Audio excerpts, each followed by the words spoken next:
The Collection of Poems of Anne Hickey Bell by Anne Bell, published by Melodium House. The following poems were written by my great-aunt, the sister of my paternal grandfather. I have always been told about these poems, and I really admire her. They have never been published, so I thought it would be best to publish them and let them see the light of day. They need to be shared with the world. Hope everyone enjoys reading and listening to them. Joseph, Joey, Leo Hickey III. The Kennedy Baby. A baby was born. He stopped for a minute, looked at the world and the tragedies in it. He looked back to heaven and saw angels nod, then closed his sweet eyes and went back to God.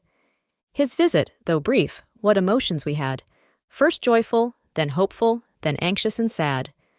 And now for his loved ones, we offer a prayer. The pain of their loss we respectfully share. We hope they'll find comfort when grieving is done, in knowing that God couldn't part with their son. I walked with Daddy. I walked to church with Daddy. I held his hand real tight. I felt so safe and happy. I knew that things were right.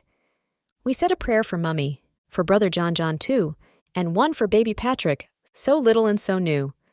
I walked again with Daddy. I held a bright bouquet of flowers for my Mummy, for she was sad that day. You see, God called our Patrick.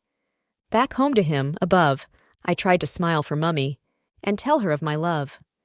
A very short time later, I took a dreadful walk. My hand was not in Daddy's. My Daddy didn't talk, but Mummy stood beside me, her pretty head held high. We clasped my hands so tightly, we almost didn't cry. My little brother, John, was standing sad and shy, saluting our dear Daddy, yet not quite knowing why. Someday he'll know the reason. Why heartfelt tears were shed, why muffled drums were beating. He'll know his dad was dead. Our Mummy will embrace us, still holding back her tears. We three will walk ahead then, to face the lonely years. But Dad will be beside us, to guide us on our way, for we'll all be together, some future happy day. In memory of Alan Fraser.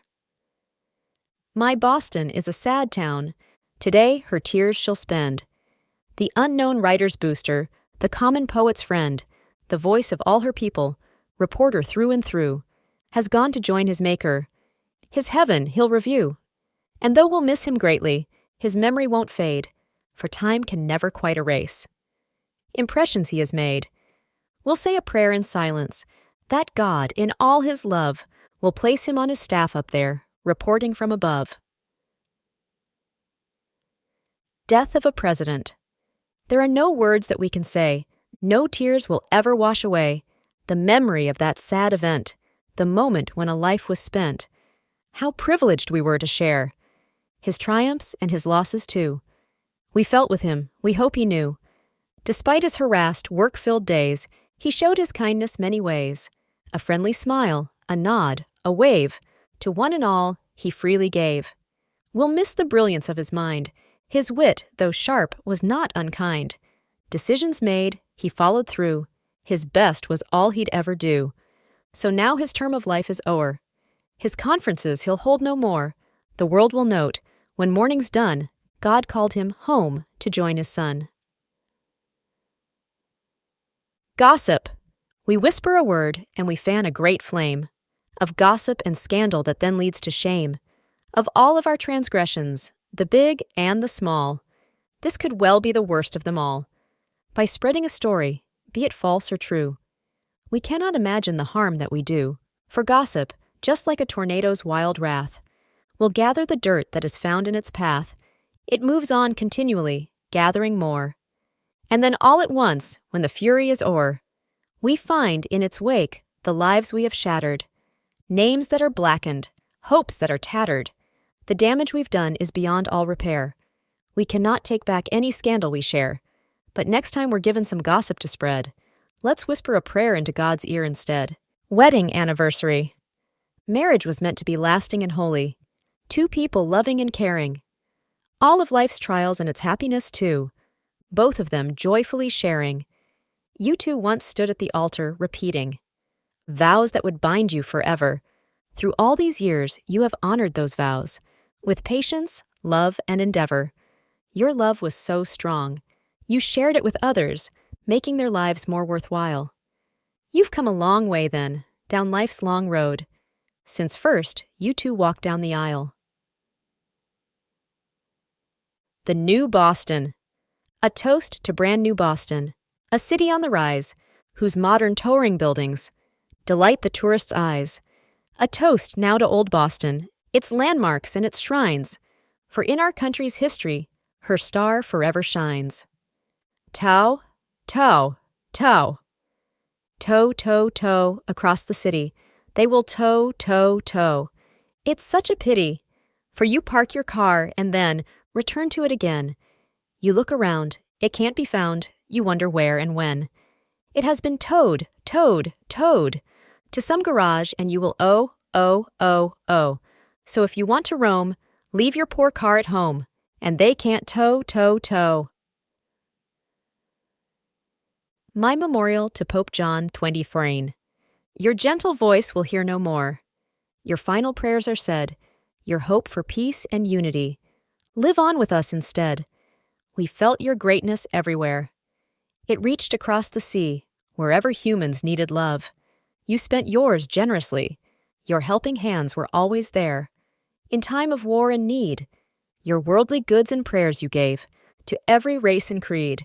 Although you've gone to join your God, your efforts will not cease. Please guide us now from up above, toward unity and peace. To Babs on her 3rd birthday. Another year has passed you by, and still that twinkle lights your eye.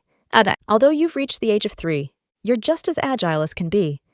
3 years ago, when you were new, we marveled at each thing you'd do. That year, preceding birthday 1, was filled with mystery and fun. Came March the 10th, with winds so chill. That 2nd birthday found you ill. I'm only down, not out, you thought, as you sat in your little cot. A baby. A baby is made of sweetness and charm, chucklesome laughter and screaming alarm. 2 eyes full of trust, yet questioning too. 2 tiny, soft hands that reach out to you. 2 little pink feet that kick at the air. A small turned-up nose, a nice wisp of hair. Dimples secluded in satin-smooth skin, and when he awakes beneath tiny chin. What is a baby? Why, everyone knows, it's someone from his head to his toes. A baby is love from heaven above. Time. Oh, time. It is such an indefinite thing. An hour can fly like a bird on the wing. A minute can linger and seem like a year, when faced with some task that we dread or we fear. Now, time is the wand that turns night into day. It rules us in all of our work and our play. It's helped to win battles in our country's strife. It can mean the difference between life and death. You cannot hoard time, for it flows endlessly. Thank God for each hour and day you see. Plant each second wisely, a harvest you'll reap. Of minutes and hours, in memory to keep, so take time for kindness, for patience and love. Remember that God's keeping time from above. Babsy's 2nd birthday. 2 years ago, this happy day, a tiny infant came our way. Her baby charms and smile so sweet made slaves of all whom she did meet, and as these days flew swiftly by, we watched her with a joyous eye. When she would laugh in childish glee, she made us happy as could be. But when she shed those baby tears, our hearts were filled with unknown fears. For babies cannot let you know the reason why their tears must flow. Then we would try, sometimes in vain, to check that cruel ache or pain, and when she'd gurgle with delight, we'd know that pain had taken flight. We felt her first tooth on the way, then watched its progress day by day, and with each tooth our interest grew, until it finally would come through. To meet awaited that great day, to hear the first words she would say. As yet, we're really not quite sure just what those baby phrases were, but Mommy, Daddy, Kitty, Doll are some of those that we recall. When she had begun to talk, it was apparent that she would like to walk. I'll not forget that happy look. When first her baby steps she took. She used to ride in sweet content. Now Babsy walk is her lament. She used to beg our helping hands. Now Babsy do it, she commands. although she's sometimes very shy. A merry twinkle lights her eye. We know there's mischief in the air, and wonder what, and when, and where. Then off she scurries through the house, as busy as a little mouse. When she is quiet very long, we hurry in to see what's wrong. And when at last the tyke's been found, with deep dismay we look around. We see things strewn upon the floor, and fingerprints on wall and door. Before we think of things to say, the culprit calmly walks away. Although we frown and look quite cross, she knows she'll always be our boss, and if she sometimes does run wild, we're thankful for a healthy child. Bab's Valentine. 2 twinkling eyes of deepest blue, 2 chubby hands of rosy hue, a tiny sort of turned-up nose, 2 baby lips, red as a rose, 2 tiny dimpled playful hands, that reach for what her heart demands, 2 sturdy legs that won't be still, since walking is their greatest thrill. Her friendly smile and roguish grin, even the coldest person win, for overflowing health and mirth, help make the sweetest babe on earth, when Babsy's sick. The house is bleak and dreary. It's changed in many ways. Those rooms once bright and cheery are dark and still these days. No toys are strewn upon the floor. I hear no footsteps in the hall. No marks on table, wall, or door. This place is not the same at all. No happy laughter do we hear. We see no child at play. There are no signs of joy or cheer. For Babsy's sick today. This house will still be filled with gloom, until that day so bright, when Babsy's laughter fills each room, then things will be all right. Babsy's better. Babsy's better. It's easy to see, for toys are thrown where they shouldn't be. There's noise and laughter in every room, where sunshine drives out old Mr. Gloom. We hear again her padding feet. To our ears it sounds like music sweet. We see again that gleam in her eyes, which tells of mischief or glad surprise. So since she's back and livelier still, this house is hers to rule as she will, and there will be peace if we just do each little thing Babsy wants us to. A mother's plea to a teenage daughter. I'd like to share your troubles. I'd like to know your joys. Now, please tell me of the dance last night and all those dreamy boys. I want to know your problems and try to solve them too. You see, the thing I really want is just the best for you. Why do you have to shut me out? You've locked your thoughts up tight. You say that I won't understand. Sometimes, perhaps, you're right. You see, as we grow older, we're filled with doubts and fears. We often don't remember our own frustrating years. We only try to save you from making our mistakes, for we have learned the hard way, the toll each error takes. Life is worth living. Life is worth living if we strive to follow all God's rules. For He is the one who created us, and we are but His tools. With this life He gave to us a body and a soul. He then designed a plan so we could reach our final goal. Included in His plan we find a will for right or wrong, some common sense to help us choose. The road we'll walk along, and if by chance we wander off and finally go astray, He offers His forgiveness and asks us just to pray. Our prayers will rise and reach His heart. He'll smile from up above and gaze upon the sinner set right by His great love. And so, when life seems difficult and we are tired of giving, remember, if we turn to God, that life is well worth living. Investment in Vermont. I've fallen in love with Vermont, its mountains, its valleys, its streams. I plan to return to it soon, to invest there a share of my dreams. The dividends I will receive are things that so dearly I'll hold. The wonders of nature I'll share. The green of Vermont is my gold. In autumn the leaves change their gowns to colors so vivid and gay. And then, when the fall season ends, they gracefully blow on their way. I must see Vermont in the snow, its trees standing stately and white, a carpet of ermine beneath, reflecting the moonbeams at night. In spring I will see tiny buds, just born in a world that is new. The clouds sailing lazily by will linger to capture the view. In summer the flowers will bloom, the perfume caressing the air, the fish will return to their streams.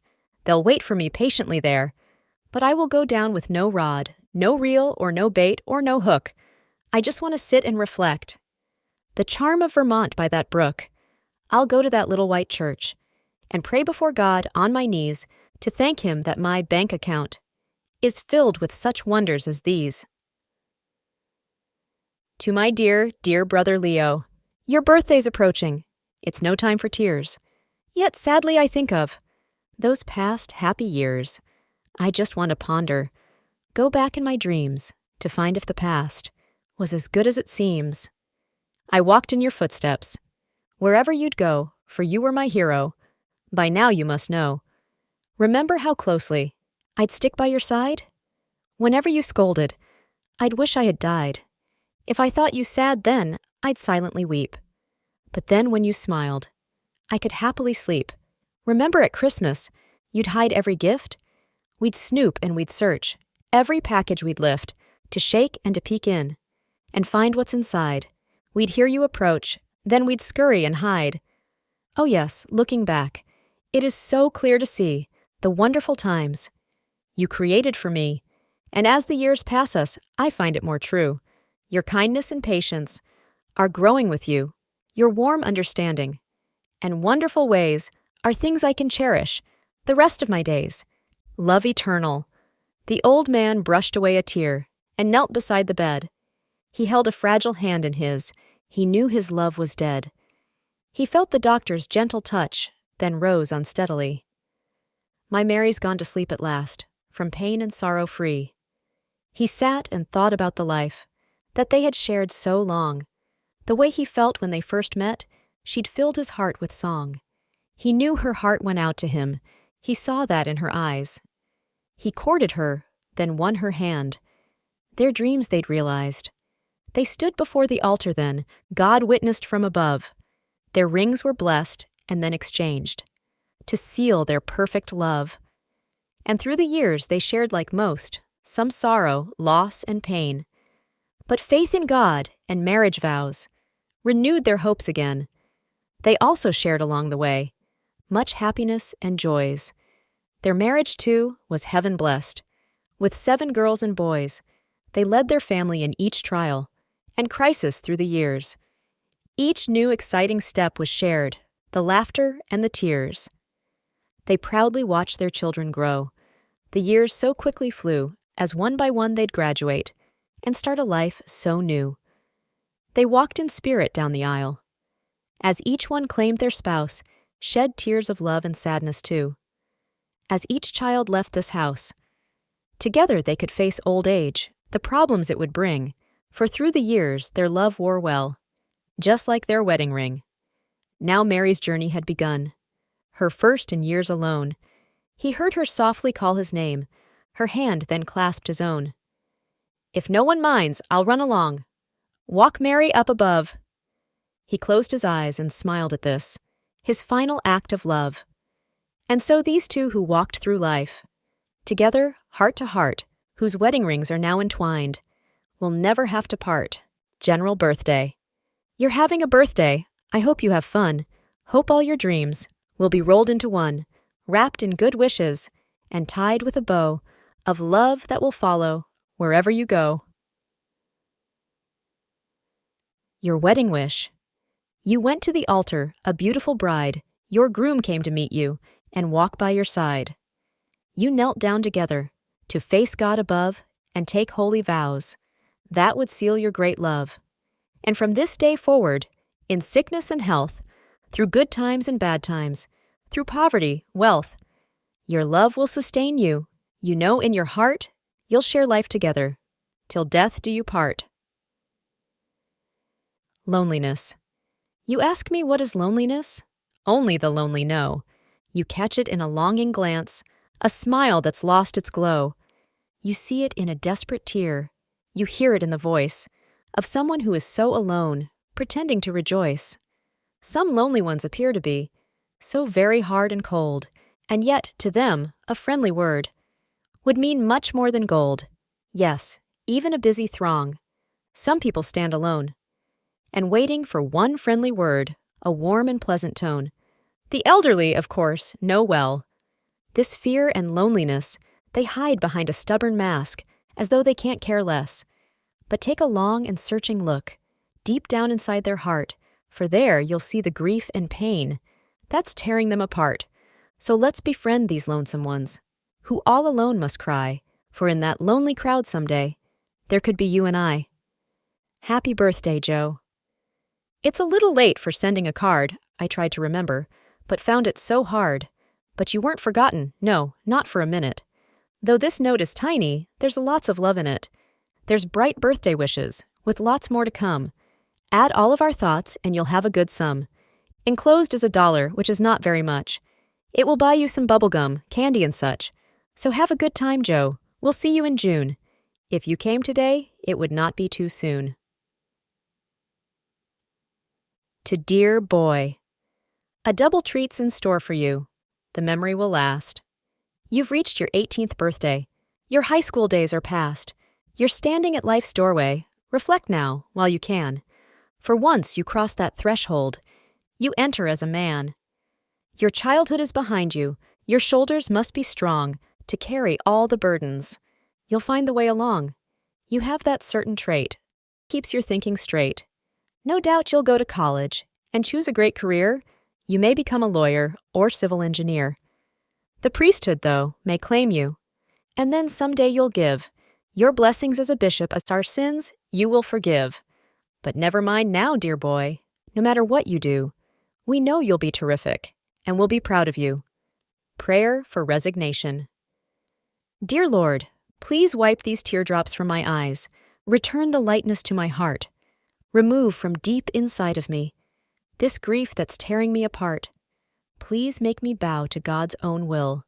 He has a purpose to each plan. The day He called our leader home, He sealed the fellowship of man. So change my sobs to peaceful sighs. My heavy heart, please fill with love. In doing so, we'll carry on His plans with guidance from above. How do I say goodbye? How do I say goodbye to him? It's time. He now must leave. How do I smile and hide my tears? He knows my heart must grieve. How do I send him on his way to such uncertain fate? How do I face the days ahead? Please, God, teach me to wait. How do I fill those anxious hours that lie ahead of me, just waiting for a word from him to know just where he'll be? Dear God, please help me to accept the fact that he is gone. Then take him in your loving care and lead him safely on. The black kitchen stove. I often think now of that black kitchen stove, the part in our life that it played. It gave us the comfort and warmth of its heat, the fragrance of meals that it made. Remember the times that we came from the hill, our clothing all covered with snow, our feet cold and numb, so we hardly could walk. Right into the oven they'd go. On top of the stove, good hot cocoa would wait to warm us inside through and through. As we sipped from our cup to the very last drop, contentment, security grew. No, I'll never forget it, my grand iron friend. The welcoming smile on its face. It brightened my childhood in so many ways, these things I could never replace. A boy named Jim. We knew him, and he never walked, but leaped with athlete's grace. He'd bound the stairs with youth's great zest, a grin upon his face. In sports he always did excel, his muscles gave him pride. We know he was a brave Marine, who fought for peace and died. We never saw him standing still, except to catch his breath. This energy that spurred him on has rushed him into death. So over there in Vietnam, there lies a boy named Jim. Please God, don't let him die in vain, nor others just like him. Only a flag. Only a flag now, to show for the life of a boy who had high hopes and dreams. Only a flag now, to show for the years of a mother's devotion, it seems. Only a flag now, to dry all the tears she will shed as her heart slowly breaks. Only a flag placed in cold, trembling hands. Faltering steps from his graveside she takes. Only a flag now to cover the past. Fond memories of days that are gone. Only a flag, but for this flag he died, that our world, soon in peace, may move on. To Tommy Bell on graduation. The years have passed by, son. How quickly they've flown. From childhood to manhood, With one step you've grown. You face graduation. And from this day on, the world you must tackle, your new life is born. You have to think hard now, what road you will take, what future to plan on, decisions to make. You're honest, hardworking, determined, sincere. Just keep all these traits. You've nothing to fear. I know you will do as your conscience demands, with all those who need you. You'll gladly join hands. Just ask God for strength when the going is rough. He'll guide you along, though. The road may be tough. We've traveled through childhood. Our journey is done. And now, through his manhood, I follow my son to college for knowledge. We always thought we'd like to send our children off to college. We figure they will study hard and pick up lots of knowledge. But now it seems some colleges have tossed away all rules. Instead of guiding students right, they turn them into fools. There is no talk of morals, for they are out of date. Let students do whate'er they please until it is too late. It's every parent's duty to search until they find a college that will firmly guide the soul as well as mind. The news. I read the paper every day. I listened to the news. Instead of giving me a lift, I only get the blues. For murder, hatred, war, and strife are stealing every scene. Life surely offers better things, and humans aren't all mean. So why not print the good deeds? That happen every day. Take evil from the limelight. In school, let children pray. Then we'll enjoy the newscast. We'll listen with content. We'll know the world has not gone mad. Our reading time's well spent. Reprieve. Each day we live and love and grieve is just another short reprieve. We go about in sweet content, although our life is being spent. We take for granted every night. We'll live to see the morning light, if only we could really see. The moment of eternity, we'd get down on our knees to pray and live our life from day to day, just trying to undo the wrong that we have done our way along. If we'd but stop and realize that heaven is our dearest prize, we'd be resigned to grief and pain and curb our drive for worldly gain, for surely we'd have lived and lost if losing heaven be the cost. Babysitting. I babysit most every night. The children are a sheer delight. I chase them wildly round each room. I'm like a witch without a broom. I finally send them off to bed and flop right down to rest my head. But suddenly I hear a creak, and down the stairs the two lads sneak. I run them up to bed again. I know they sleep. I don't know when. Golden things. The golden moon hangs high above. The golden stars shine bright. The golden strains of melody break the golden silence of the night. Fairies with silken golden hair dance in their golden gowns. Majestic kings and their queens so fair all wear their golden crowns. If I had my choice of these golden things, the things I'd want to possess would not be the gowns or golden rings, but the golden key to happiness. The Frustrated Pup. In August 1963, Jen had a birthday, so you see, her daughters thought they'd cheer her up by buying her a little pup. Poor Jenny smiled and said, "Indeed, this pup is just the thing I need." Said Dot, "We'll feed and train her too. We'll even housebreak her for you." So Jen said, doubtfully, "That's great." It soon was time for training Rover. Dr. Robbie then took over. "We'll train her psychologically, for otherwise she'll surely be neurotic, antisocial too, and that would never, ever do. We'll give her love and warmth instead, by letting her sleep in our bed. I'll let her drink from my own cup, to not have one frustrated pup. A better name they had to get. 'Twas Brandy Alexander yet. Bran looks at Jen with big, sad eyes. Then Jenny breaks right down and cries. "Ye gods," she says, "what will I do? Neurotic people are not new, but I inherit this sad hound, and psycho vets cannot be found." "Don't worry, mother dear," says Rob, "for I will undertake the job." She cured the pup's depressive mania. Now that dog's a schizophrenia. 'Twas on a balmy evening. Or, the night we stalked the bat. We sat one night to watch TV. We three conversed quite cheerfully, when all at once our Bobby said, "I see a bird above my head." "No, no you don't," brave Jenny cried. "I'm sure I'd hear a bird inside." Then leader Anne the challenge took. She followed Jean from nook to nook. Bold Bobby then, and she's no slouch, reserved a seat upon the couch. The Springfield news she hadn't read, but used it as a hood instead. And from her groans and mournful whines, we read our Rob between the lines. Just when we thought our search was o'er, we heard a sound come through the door, and from the chair where I now sat, I grabbed a shield and faced the bat, while Jenny ran around in rings. I tried to dodge those eerie wings. I'm petrified, I barely choked, but Jen and Rob thought I had joked. Aha, said Rob. Oh ho, said Jen. We'll never count on you again. Then Bobby went back to her shell. Jen said, the bat can go to, well, to home if he can see the light. Go fire up, said Rob, you might. We'll drive that bird out to the yard. If only Hal were here, said I. He'd fight this bat, though he may die. Then suddenly our Jenny cried, I think our guest has gone outside. Goodbye, good luck, old batty friend. We knew you'd stick until the end. Here's one thing more that I must know. Where do bats without belfries go? Bethel.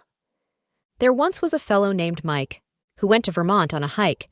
His sister and Hal, Mike's buddy and pal, would not let him ride on his bike. They promised he'd hunt and eat fish, and asked if he had one great wish. Said Mike, yes, I'd like to find Ethel, who lives in the small town of Bethel. And though they found Bethel, they couldn't see Ethel, for Ethel was hidden in Bethel. Saga of the Turnpike. Our story starts on a day in June. The day was sunny, the world in tune. So we three girls, being kind and sweet, decided to give the boys a treat. We told them we'd take them to Boston town and give them the back seat all the way down. They sank to their knees with tears of joy and swore by their bottle, I'll be a good boy. We tossed them in back with their scotch and their beer. We knew when we left they were full of good cheer. We thought to ourselves, not a thing can go wrong, as we drove down the road with a laugh and a song. Things went quite smoothly. We moved on, the low, and behold, there's a blast on the horn. As we came to the toll gate, the horn blowing shrilly, and needless to say, we all felt quite silly. Then Harold sat up and said to Pauline, now I should have told you about this machine. Just turn off the lights, my dear, if you will. You'll see that the horn will grow suddenly still. Then he tore up our ticket and shook his head sadly, thinking we needed psychiatrists badly. We survived that ordeal and continued our ride. The boys wanted ice cream. We pulled to the side. Poor Ziggy went in to get us a treat, and Harold had taken his shoes off his feet. We drank and we spilled and we argued and then left Howard Johnson's to ride on again. We moved down the road. 'Twas a wonderful day, but suddenly the car had a definite sway. We all turned our heads to see what was the matter, and lo, to our wondering eyes did appear a tire so flat on the wheel in the rear. Poor Harry and Ziggy went round to the back and hunted like wild men for a lug and a jack. They found the jack, but alas, no wrench. 'Twas back in the laundry on the top of a bench. Well, we said, there's one thing quite clear. If you want this fixed, just get out of here. So down the hill they ran unseen and nestled down in the fields of green. As we stood above contemplating our plight, a car came along and stopped at this sight, and despite all our giggling and little white lies, they fixed up the tire, and we said our goodbyes. We watched them a while till they drove out of sight. Then over the hill came a strange-looking light. 'Twas our two mighty heroes, lit-up faces so red, they had rocks in their hands, and more in their head. We threw them in back, and we swore there and then, we'll not take these two chums to Boston again. Saga of a Robbery. To Harold and Ziggy. I'll have to level with you. I'm mad as I can be. Did you have to pull that heist without consulting me? You knew that I'd be busy, dividing up my loot. I was the mystery woman who robbed the mail en route. Now if you'd only waited and gave me time to think, yellow slickers would be out, for I'd have chosen pink. But now the job is finished, so let's get one thing clear. Annie's in on half the take. Or else it's prison, dear. I know you're family-type men. Your children are your stars. You wouldn't want them shining at you through prison bars. Now, fellers, Was it worth it? To rob the poor Big Y? You could have doubled that take, with only half a try. I hope you learned a lesson, for if you did, you see, I'll still be in your corner, for old time's sake with me. A word should be sufficient. The next job that you plan, don't make the same mistake, dears. Remember, call on Anne, the friendly gun moll. My brother-in-law, the laundry worker. Tune of Mary Ann. All day, all night Harold works, down at the laundry bundling shirts. He wraps and ties them nice and neat, to be delivered, street by street. Then, for his wifey, he agrees, to watch the boilers, lest they freeze. He does his job like Superchan. So we have named him One Long Pan. Now, through the cold and dreary night, Hal keeps those boilers burning bright. Then, to make sure that his job's complete, he stokes himself with liquid heat. Should you see a red glow in the sky, it is only Harry riding high.